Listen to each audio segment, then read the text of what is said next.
In case anyone may have noticed, I haven't put out a wrap-up since my March wrap-up back in April. I think by now you can guess why. I was sick as hell for 3 months, blah, blah, blah. So a single month wrap-up would have been pointless for the amount of content I was ingesting, or not ingesting. Instead, we're just gonna do a big quarterly wrap-up of everything I read and watched in April, May, and June. Also, if I look shiny, it's because it's hot as shit here. So for general overall stats, April was clearly the worst month for me. I read 1 single book and I watched 5 movies. I was just staring at the ceiling and dissociating. I have like no memory from so much of that time. I was just staring at a spot in the ceiling, losing my mind. May was barely better. I watched 9 movies, I read 2 books, and then in June I started being able to get back into the swing of things a little bit. I read 6 books and I watched 11 movies. So total over the last 3 months I've read 9 books. So I'm gonna do them chronologically. Also, I'm back down at my dad's. I don't have these books with me. I can't hold them up and do the cute little aesthetic hold up thing. I'm gonna put the covers of the books somewhere in here. Also, some of these were so long ago that I don't remember a whole lot about them, and I am not writing a script for this, so I'm just gonna tell you what I remember about these books. I'll know what I rated them, which hopefully will give me some context clues so I can remember anything at all. So the first 4 books were for a reading vlog that has since officially been canceled. In a previous video, I said I was gonna hobble together a video from like the meager clips that I had. It's just not worth it. It's not enough clips. I read the first of these 4 first books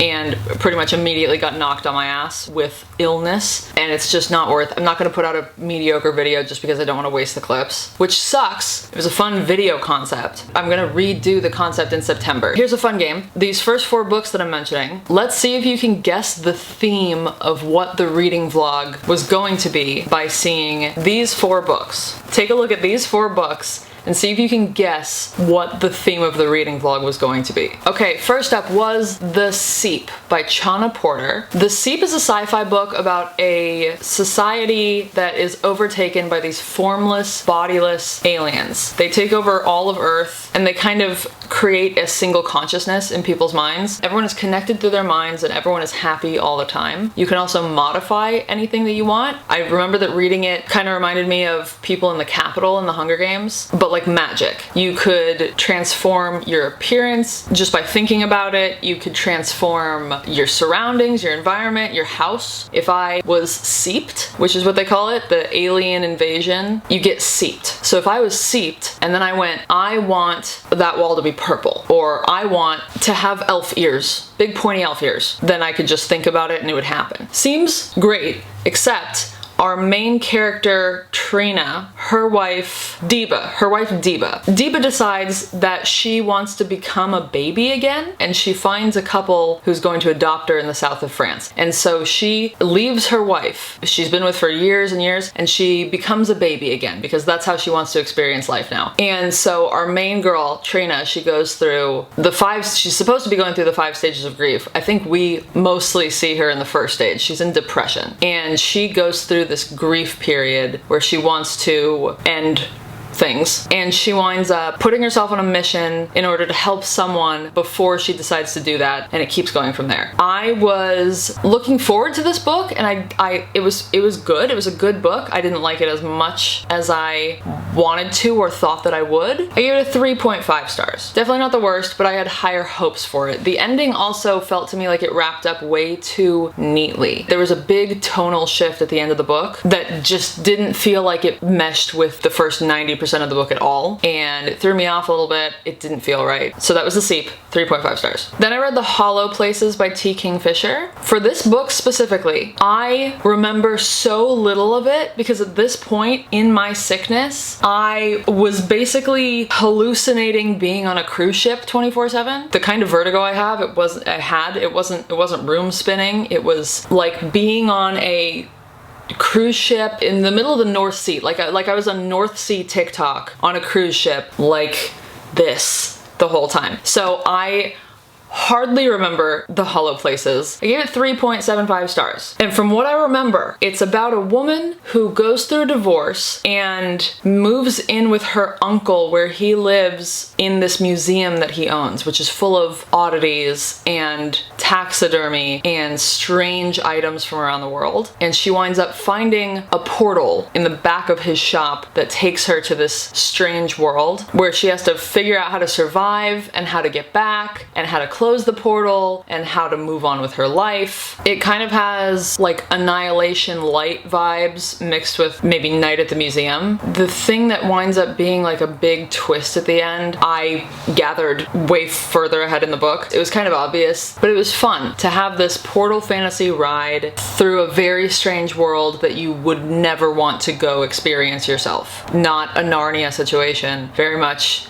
we don't want to go there. I guess it's actually portal horror. Technically, this is categorized as a horror book. But either way, the twists were a little too obvious. It was good, but not great to me. So, you know, 3.75 stars feels just right to me. Next, I read Projections by S.E. Porter. And this book, I gave a 4.5 stars. It is a long book and is almost purple prose-y, and it will take you a long time to get through. And if you don't like purple prose, I wouldn't recommend this. I loved it. It is about this woman in the 1800s who is murdered by her childhood best friend because she rejects his romantic advances. But because her childhood best friend is training to be a magician, a wizard kind of, a mage, if you will, instead of her soul going to heaven or just dying or whatever it is that would otherwise happen in this book, she gets stuck to him. Her ghost wraps itself around his neck. She just kind of wiggles above his head, screaming nonstop. 24/7 screaming for the next like 150 years that we see them for. And in the real world, no one can see her, no one can hear her except for him. But he goes to this kind of portaled land called Nautilus, where it's all wizards, it's all magic people, and everyone there can see her, but they just don't give a shit. They just don't care. And there, her childhood best friend, Gus, starts making this plan. Basically, he's going to birth clones of himself from his forehead, like Zeus and Athena, and his clones are going to go find women in the real world who have a little spark of Catherine in them, our main girl. A little spark of Catherine, and they're gonna kiss that woman. And if that woman does not love the man, which she's not gonna, because she would have met him a few minutes before, or a few days, or a few weeks before, she's not gonna love him. And so the kiss then will kill her. Like Dementor style, it will suck the soul out of her and leave her as a shell, and she will die. That keeps going. And Catherine, as a little screaming wavy ghost, has to figure out how to stop Gus and his little forehead clone monsters from killing all these women. 4.5 stars. Again, probably don't read it if you don't like beautiful purple prosy kind of a situation. The fourth book I read, and the last book for this secret reading vlog, is called The Book of Goose by Yi-Yun Lee. It is a literary fiction book about two women who grew up as young girls in the south of France in, I want to say the mid 1900s, maybe the 50s, maybe the 60s, something like that. But they grow up in rural south of France, and it's about their toxic friendship and how it overtakes both of their lives and how they grow and move through it. They write a book that gets picked up, but only one of their names gets put on the book, but it's by the design of the other one, who I think is a sociopath. So the other girl, she winds up going on this journey where she becomes a famous author at 13, but keeps wanting to come back to this toxic friendship. They actually both might be sociopaths. At one point, I don't think this is a spoiler, this doesn't really matter to the plot, one of the girl's brothers dies from things that happened to him in a war, and she just straight up doesn't care. She just does not give a shit that her brother has just died. All she cares about is this other girl. So the book is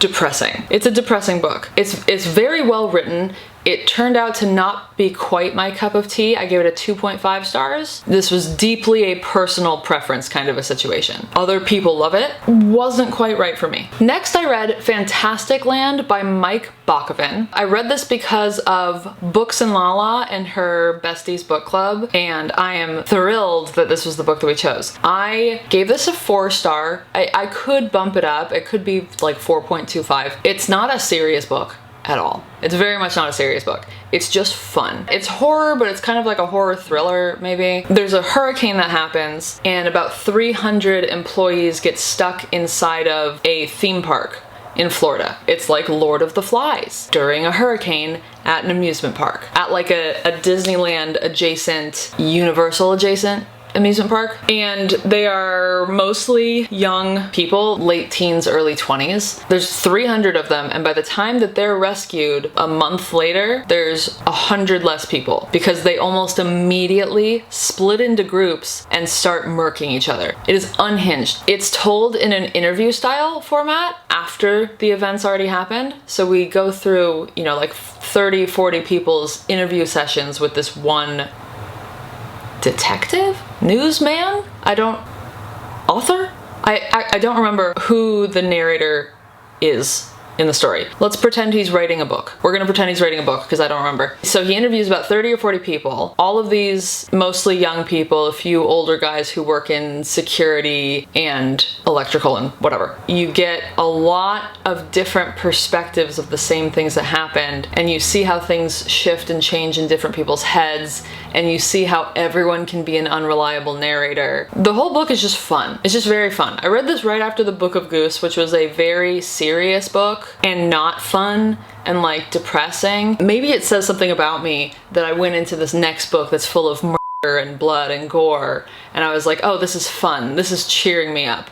But it did. So take that as you will. I think I'll probably wind up bumping it up to 4.25 stars because I just had a good time. I've been thinking about it still, which is a great sign. So that was Fantastic Land. Next, I did a reading vlog of books that subscribers have sent to me, which is crazy. That I have made friends on here that care enough to send me a book. That is still fucking nuts to me. And just a little timeout, little pause break.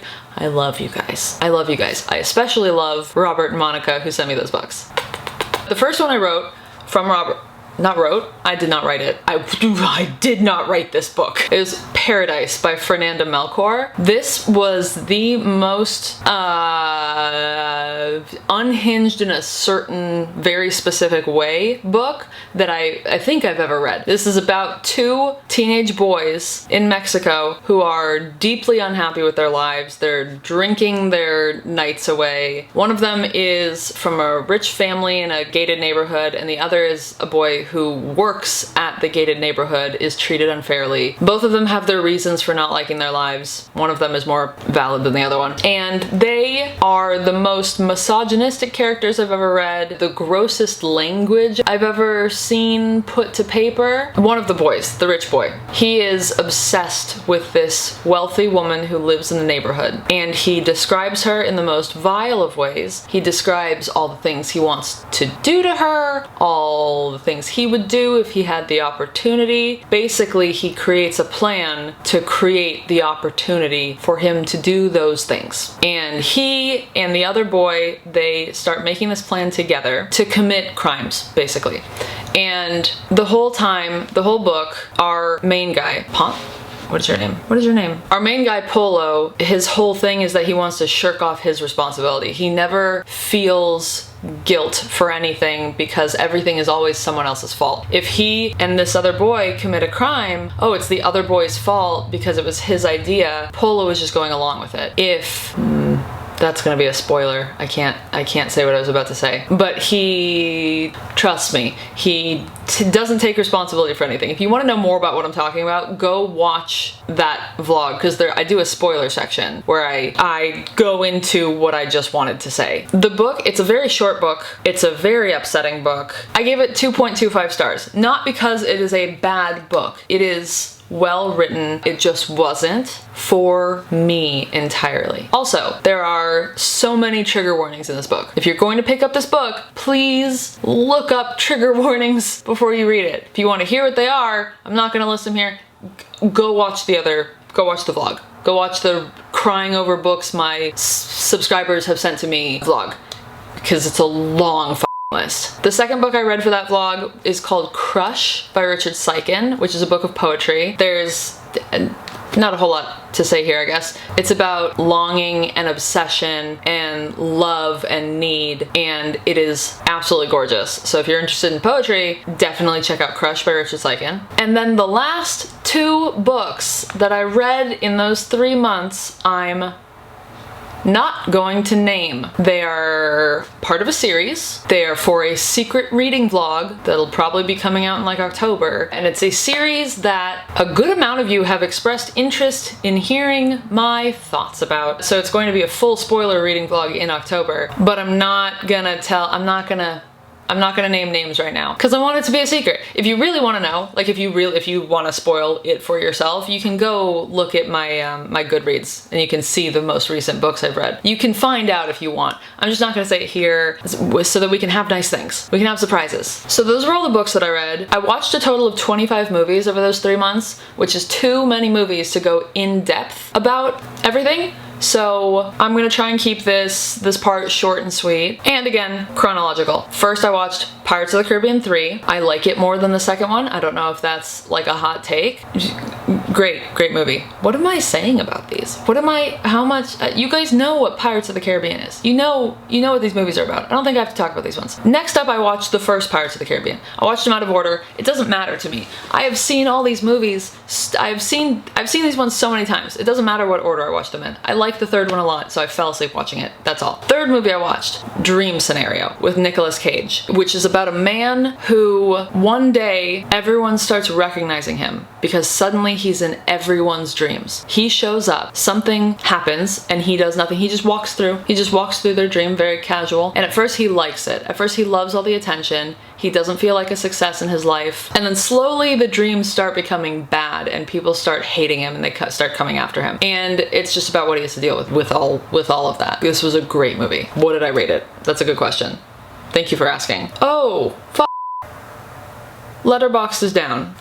Okay, Letterboxd is down, so I can't see what I rated these movies. That sucks. I will put my scores next to the posters when I'm putting these up, so you'll know what my star ratings were for these. Next I watched Buried with Ryan Reynolds, where he plays a truck driver who is driving supplies through the Middle East. He gets kidnapped and he gets put in basically a coffin underground, and he is slowly dying in there, and he has to figure out how to try and get out of this really bad situation. It was a fun movie. I would say it's definitely like a mid-smiley face movie. I don't think this got a lot of accolades, but it was fun. It was fun, and I had a good time. Then I watched Wonka, which was not my favorite. It wasn't my favorite. It was not the best movie to me. You know what Wonka's about. It's about Willy Wonka and his origin story, played by Timothée Chalamet, that whole deal. Listen, I'm a movie musical girl. I am. But this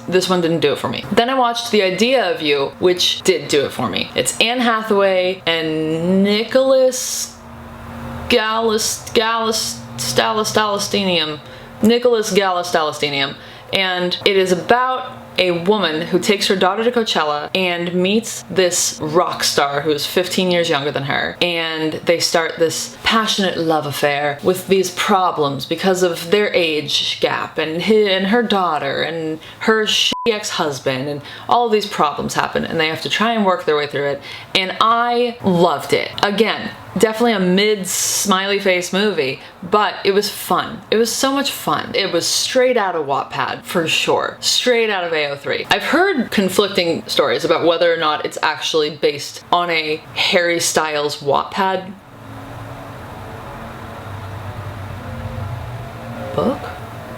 Fan fiction, but either way, fun time. Then I watched Late Night with the Devil, which was highly anticipated by me. It wasn't quite as good as I thought it would be. It didn't, I mean, it was good. It just didn't blow my mind in the way that I wanted it to. And I think maybe it's because I watch a lot of scary movies. I definitely watch more horror movies than the average person. So maybe I have a bigger pool to compare it to, but it didn't blow my mind in the way I was hoping it would blow my mind. Next was another scary movie called Amulet, which also didn't blow my mind, but it wasn't supposed to, so that's fine. Oh wait, right, sorry. Late Night with the Devil is about a man with a late night talk show, and he brings on a woman who is the caretaker of this girl who is supposedly possessed by the devil. And no one believes it. It's for like his Halloween show. And then it turns out to be true, and chaos reigns. So now, Amulet. Amulet is about a man. It's about a man. That's all. It's about a man.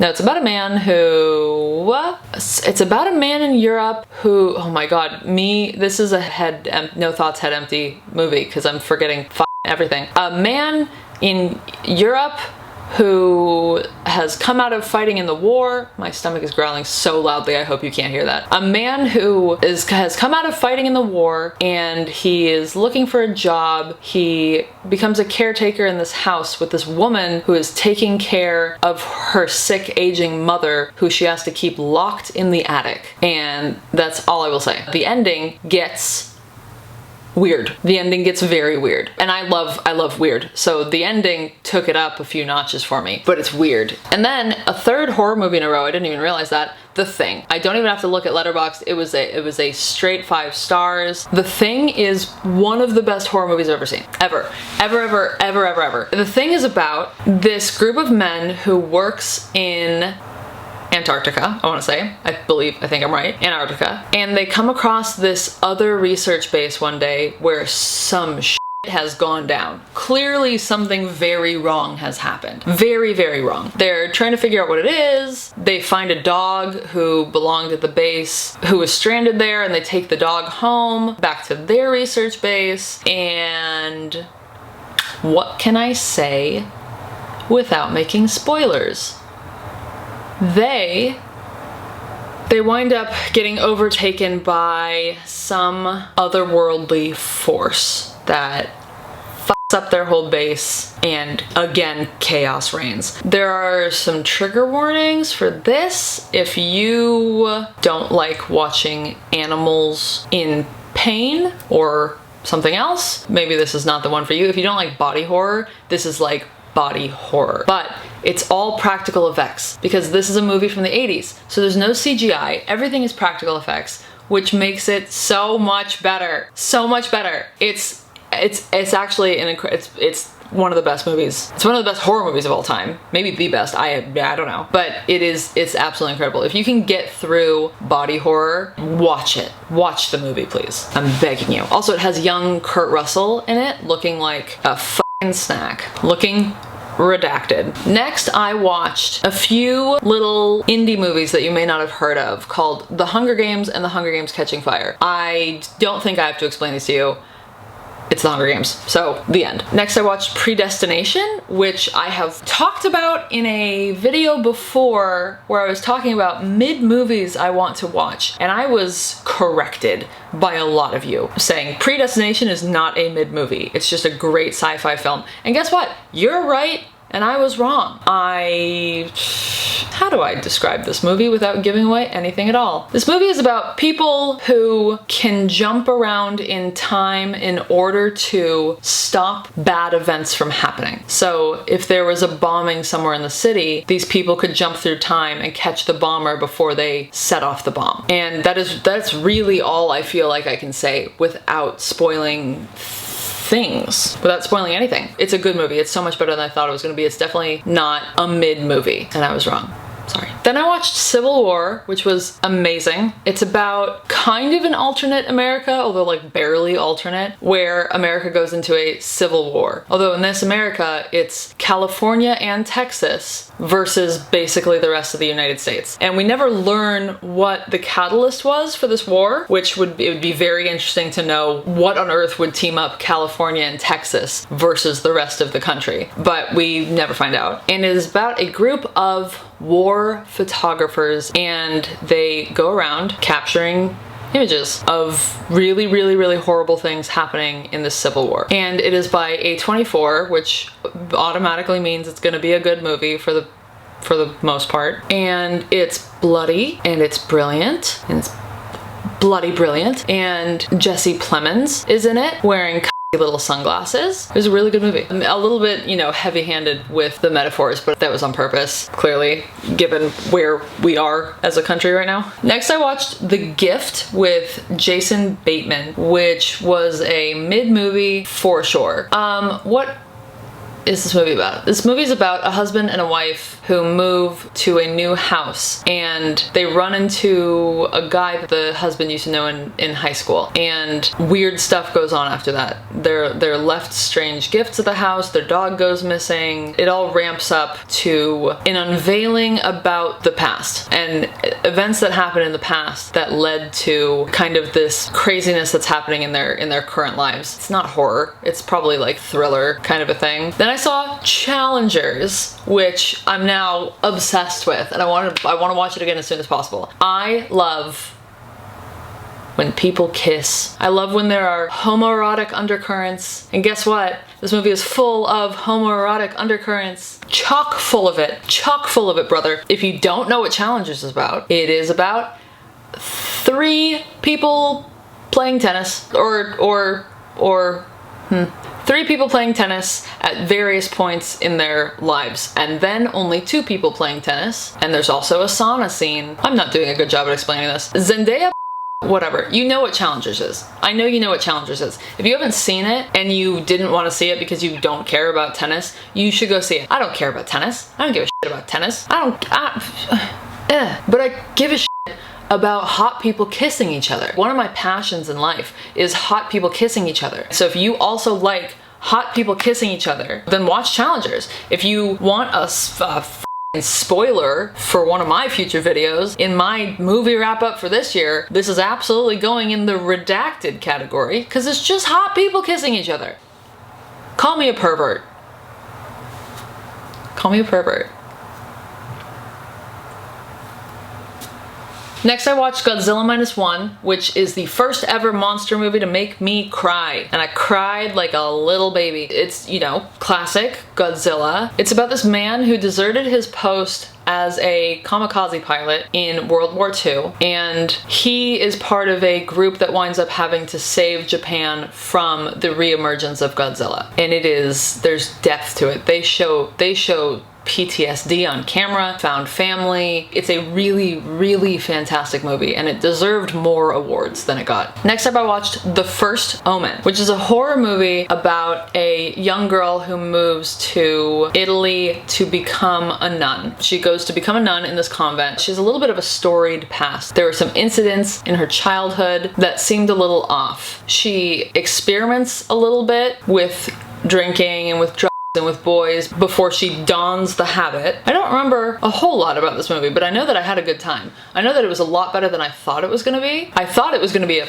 train wreck, and it wasn't. It was a good time. She goes over there to be a nun. She parties a little bit before she's gonna join the nunnery, and the aftermath of that partying brings about some evil circumstances and some weird things. Next was a movie that was just as good and or bad as I thought it was going to be. I watched Under Paris, which is a new big shark movie. This woman who was a shark researcher goes through a traumatic experience based around that, retires from that part of her life, but then years later, one of the sharks that she tagged in the wild turns up in the Seine in Paris. And she goes, that's not possible. How could my great white shark be in the Seine in Paris? It must have traveled so far to get here. Turns out it is. Once there, shit goes down. Basically, this movie is about hundreds of sharks living in the catacombs underneath Paris and then bursting out and chaos reigns, which is the quote of the day apparently. And it's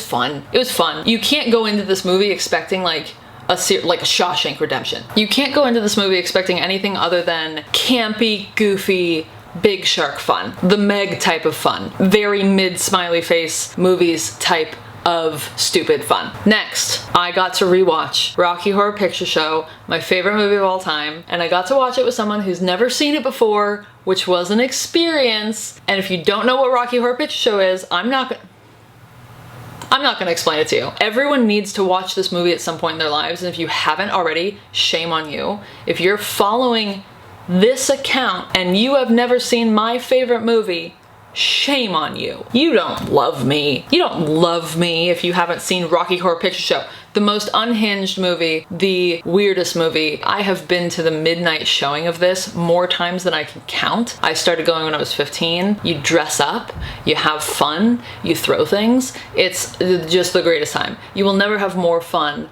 than at a Rocky Horror Picture Show midnight showing. But first, watch the movie. It's about Brad and Janet stumbling upon a mansion where Tim Curry dressed in lingerie shows them a real good time. Like, that's basically what it is. And you know what? If I do wind up starting a Patreon for this account and I wind up learning how to use Discord and all of that, I promise you one of the things that we're gonna do is watch Rocky Horror Picture Show together. I will figure out how to live stream the movie so that we can all watch this movie, the ultimate god tier movie, my favorite movie of all time. We will watch this together. So if you would like me to make a Patreon where you will get extra videos, extended videos, extra long videos where I also don't have to bleep out all my curse words and I can talk about more inappropriate shit, and you want to do movie nights together, let me know, because I can't do that on YouTube. So let me know if you want to have more fun together, because I'll do it. I'll do it. I just want to make sure that you know, I'm a people pleaser. I just want to make sure it's what the people want. Anyway, next I watched The Bounty Hunter, which is a mid movie for sure. Another mid movie. Jennifer Aniston and Gerard Butler play a divorced couple. Gerard Butler is a bounty hunter, and Jennifer Aniston accidentally has a warrant out for her arrest. So he has to go after her, and chaos reigns. There are, you know, subplots about not mafia, but like people who owe important people money and something. I don't know. Jennifer Aniston's in it. Christine Baranski's in it. And we know by now how much I love Christine Baranski. I had a fun time. It's a mid movie. It's not a good movie. Like on paper, on any level, it's not a good movie. But it was fun, so I don't care. Oh, I went out of order. Between Rocky Horror Picture Show and The Bounty Hunter, I watched Swiss Army Man, which is another A24 movie, and another one that is just so weird. One of the opening scenes is Paul Dano using Harry Potter's dead body like a farting human jet ski, and it just gets weirder from there. Like, it's a really beautiful allegory about depression and learning to love yourself, but like that's all encapsulated in one of the strangest movies I've ever seen. Paul Dano is trapped on a deserted island. We don't know why. He finds a man dead on the beach, uses his body to get off of the island, and then once they reach land, they still have to make it to civilization. Daniel Radcliffe, as the dead body, starts reanimating, starts becoming alive again, kind of, and starts talking to him, and they develop this friendship as they're trying to survive and reaching civilization. I had a lot of fun. Next, I rewatched Hercules. I don't have to explain Hercules to you. It is a Disney movie about Greek gods, banger of a soundtrack, like banger after banger of a soundtrack. That's Hercules. That's all we need to talk about. Then I watched Pirates of the Caribbean again, because you just need your comfort movies sometimes. And also, it was Pride Month, and I couldn't get through Pride Month without celebrating these two hot people, be hot, do crime. No regrets. Okay, the penultimate movie that I watched for these 3 months was called The Invitation, which is objectively just a bad movie. It's not a good movie. This woman has no family and then finds out that she has a bunch of extended family in England. She gets invited to a distant cousin's wedding. It turns out everyone's a vampire. They need her for something that has to do with vampirism, and that's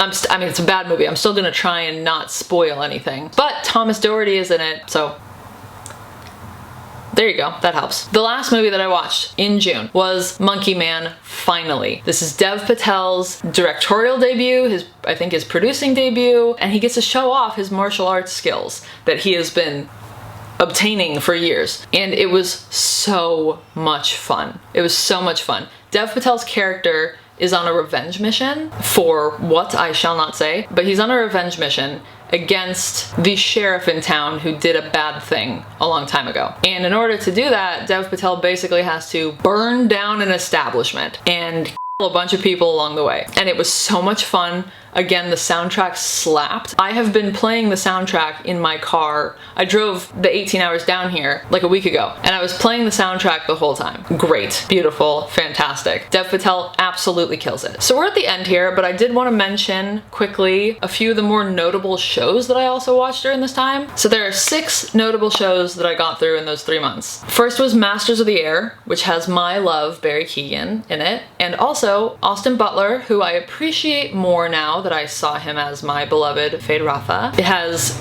Caleb, Caleb? Is that right? It has Mr. Dua Lipa in it. It was fun.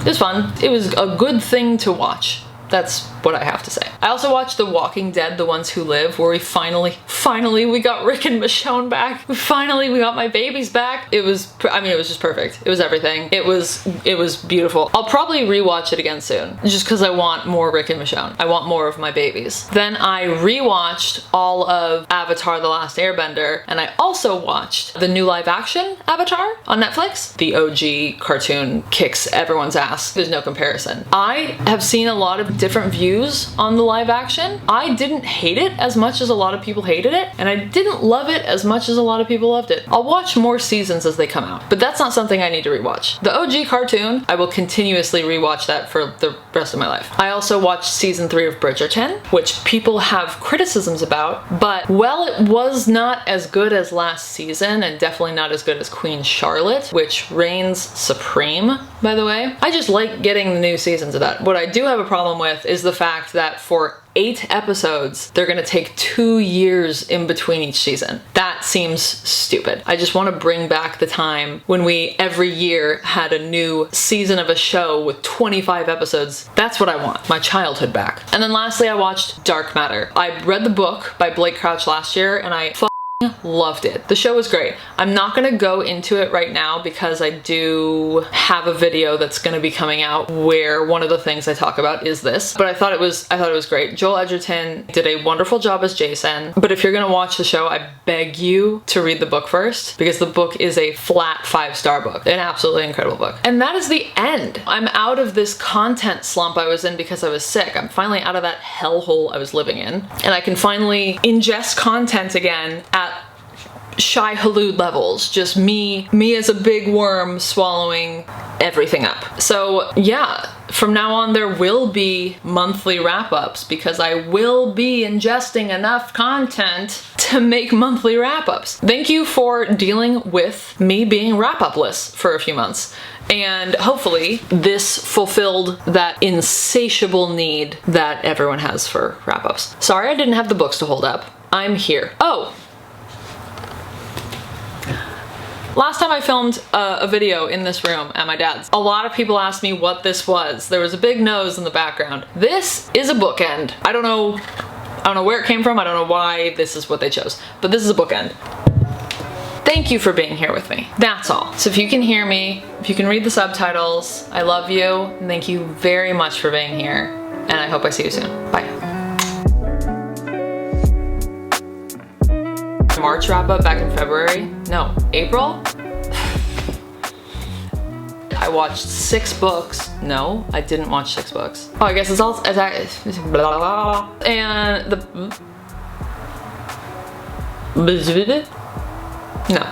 no, erase all of that. Longing, yearning, those mean the same thing. No. Next I watched The Gift, was a whoa. This woman who was a shark reach, this woman who was I'll probably rewatch. I would rewatch it.